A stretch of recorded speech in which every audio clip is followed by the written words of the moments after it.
జై శ్రీరామ్ బోలో జై బోలో హనుమాన్ కి. మరి శ్రీ హనుమాన్ చాలీసా మహాయజ్ఞ మహోత్సవానికి విచ్చేసిన నా హిందూ సోదరులు, మరి ముఖ్యంగా మనకి దిశానిర్దేశం చేసే అంటే GPS కార్లో పోతుంటే చూస్తాగా రోడ్లు తిరగకపోతే ఒక లేడీ చెప్తుంది, సద్గురు చెప్పింది మాట, ఒక లేడీ చెప్తుంది అన్నమాట. మనం తెలియదు ఎవరో ఏ నుంచి మాట్లాడుతుందో తెలియదు. Go left, take left, go straight అంటే మనం గుడ్డిగా నమ్మి ఆమె చెప్పిన రూట్లలో పోతాం. ఒకసారి ఆ శరీరంలో పోతుంది అన్ని రోడ్లు, అది వేరే విషయం. మరి అంత నమ్ముతున్నాం. మరి ఆ GPS కంటే పవర్ఫుల్ ఈ GPS. అంటే ఈ GPS ఏంటి? గురు పొజిషనింగ్ సిస్టమ్, గురువుల పొజిషనింగ్ సిస్టమ్ అన్నమాట. అంటే ఈ గురువుల మాట పవర్ఫుల్. ఈ గురువులు దిశానిర్దేశం చేస్తే మనం ఫాలో కావాల్సిన అవసరం లేదు. ఎందుకంటే మనకు అన్ని తెలియదు కదా. మరి వాళ్ళకు తెలిసిన జ్ఞానము మనకు పంచుతారు కాబట్టి వారు చెప్పిన బాటలో ముఖ్యంగా హిందుత్వం కాపాడుకునే దిశలో ముందుకు పోవాల్సిన అవసరం ఉన్నది. ఇవాళ 2000 మంది 3000 మంది ఉంటే నేను ఖుషిగానేడా? ఇవాళ నా ఇల్లు బాగుందా, నా కుటుంబం బాగుందా, నేను ఈ గుడికి పోయినా, మొక్కినా, వచ్చినా, దండం పెట్టినా నేను బాగుండాలి, నా కుటుంబం బాగుండాలి అనుకోవడం కరెక్ట్ కాదు.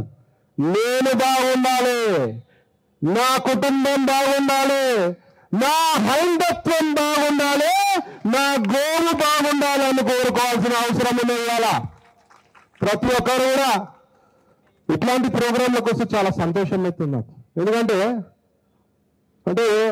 ఒక రకంగా క్లాస్ వీకే అవకాశం కూడా ఉన్నది. ఇవాళ ఇక్కడ గుడికాడున్నాం, హనుమంతుడి దగ్గర ఉన్నాం. నిజం చెప్పాలి, ఇవాళ వారంకి ఒక్కసారి గుడికి భక్తులు చేయలేపండి. ఒక్కసారి అబద్ధాలు ఆడద్దు గుడి దగ్గర.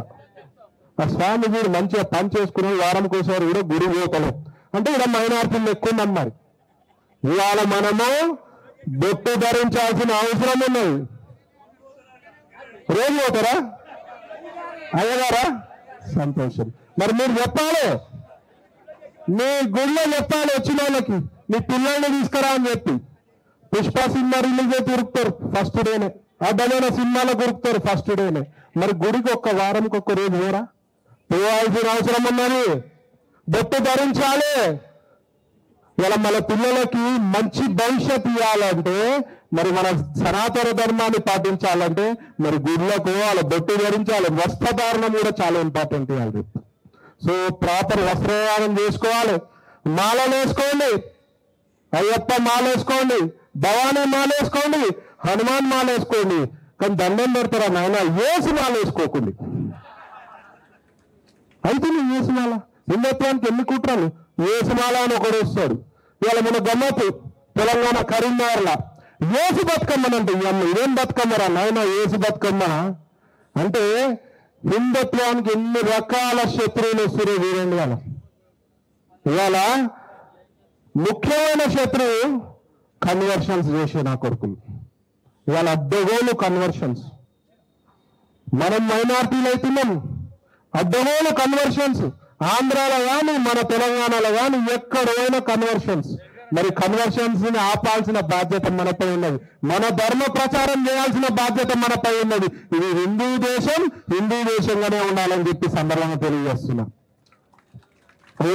వచ్చి చెప్తాడు, ఓ పాస్టర్ గారు చెప్పినా నాకు 2050 మొత్తం భారతదేశాన్ని క్రైస్తవ దేశంగా మారుస్తా. అరే భారతదేశాన్ని క్రైస్తవ దేశంగా మారుస్తా అంటున్నావు. మొన్న నేను గుంతకల్ కదిరి నగరం పోయినా, ఆడ నరసింహస్వామి గుడి ఉన్నది. ఆ నరసింహస్వామి గుడిలో ఒక స్తంభం వయసు 5000 సంవత్సరాల స్తంభం వయసు. మా స్తంభం వయసు మీ మతాన్ని మాకొచ్చి భారతదేశానికంట మొత్తం క్రైస్తవ దేశంలో మారుస్తున్నట్టు. అంటే రకరకాల కుట్రలు. మన ధర్మాన్ని కాపాడుకోవాల్సిన బాధ్యత మనపై ఉన్నది. కాబట్టి అందరూ కూడా మరి ఇంతమంది వీడికి వచ్చారు. మరి ముత్తలమ్మ గుడిపై దాడి చేస్తే ఎంతమంది తిరిగాడు? ఓ చికోటి ప్రవీణ్, VHP శశన్న ఉండరు కాదు. ప్రతి ఒక్కరు ఒకప్పుడు వీర శివాజీ వచ్చి మనల్ని కాపాడు. ఇవాళ ఏ వీర శివాజీ రాడు, కలికాలం ఇది. ఇవాళ మన ఇంట్లోకి ఒక్కొక్క వీర శివాజీ రావాల్సిన అవసరం ఉందని చెప్పి సందర్భంగా తెలియజేస్తున్నా. ప్రతి ఒక్కరు ఎక్కడనైనా గుడిపై కానీ మన దేవుళ్ళపై అనుచిత వ్యాఖ్యలు చేస్తే ప్రతి ఒక్కరు స్పందించాల్సిన సమయం ఇవాళ ఆసన్నమైంది. ఇక కులాల గురించి గమ్మత్ ఉంటుంది. నాకులమని కొట్లాడుకుంటారు. అరే మతం ఉంటేనే కులం ఉంటుంది రా నాయనా, మతం లేని కులం ఏమించి ఉంటుందని చెప్పి సందర్భంగా నేను అడుగుతున్నా. మొన్న ప్రోగ్రాంలో ఏమైంది? టూరిస్టులపై దాడి చేసిరు. ఎవరైనా అడిగిర్రా? మీరు బీసీలా, మీరు రెడ్లా, మీరు బాపనోళ్ళ, మీరు కోంటోళ్ళ అని అడిగిరా? వచ్చి అట్లా అడిగి దాడి చేయలేదు కదా. మీరు హిందువుల వాళ్ళని దాడి చేసిరు. ఇవాళ హిందుత్వం కాపాడుకోకపోతే అట్లాంటి దాడులు హైదరాబాద్ లో కూడా జరుగుతాయని చెప్పి సంఘంగా తెలియజేస్తూ, మరి ప్రతి ఒక్కరు కూడా హైందత్వాన్ని పాటిస్తూ ఐక్యమత్యమే మన బలం. ఇవాళ హనుమంతునికి ఆయన బలము ఎంతుందో ఆయన తెలియదు. మరి హిందువుల ఐక్యమత్య బలము మనకు కూడా తెలియదు. ఇవాళ అమాయకుల యొక్క బతుకుతున్నాం.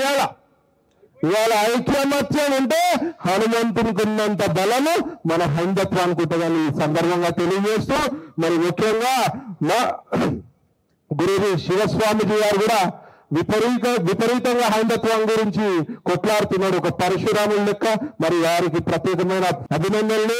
ఆదిత్య వరశ్రీ స్వామి గారు, రామానంద ప్రభుజీ, స్వామి దుర్గానంద గారు, మరి అప్పాల ప్రసాద్జీ గారు కూడా హైందత్వం గురించి ఎంతో పోరాటం చేస్తారు. మరి మా శిష్యన్న ముఖ్యంగా విహెచ్పీలో ఉంటూ మరి హిందువులు బాగుండాలి, హిందుత్వం బాగుంటేనే భారతదేశం బాగుంటుంది, హిందుత్వం బాగుంటుంది, పిల్లల భవిష్యత్తు బాగుంటుంది భావించే శిష్యన్న గారికి ప్రత్యేకమైన ధన్యవాదాలు. మరి ముఖ్యంగా మా సోదరుడు అలా రవీందర్ గౌడ్, ఆయన కెపాసిటీ నాకు తెలుసు. ఫైనాన్షియల్ గా నాకు లేకున్నా పర్వాలేదన్నా హైందత్వం గురించి ఎంతవరకు వస్తా అని చెప్పి మొత్తం ఖర్చు దాదాపు 20 నుంచి 30 లక్షలు మరి ఖర్చు అయినట్టు తెలిసింది కదా. మరి అట్లా అంటే ఒక సమాజ సేవ, హైందత్వ సేవ. మరి ఆయన ఇంటి గురించి ఏం చేసుకోలేదు ఇప్పటి వరకు నాకు తెలుసు. అయినా మరి అట్లాంటి వ్యక్తికి ఒక్కసారి గట్టిగా కరప్రదలతో మరి అభినందనలు అలవలసిందిగా మనం చేస్తూ, మరి నాకు ఈ అవకాశం ఇచ్చిన అందరూ కూడా ప్రత్యేకమైన ధన్యవాదాలు. జై శ్రీరామ్.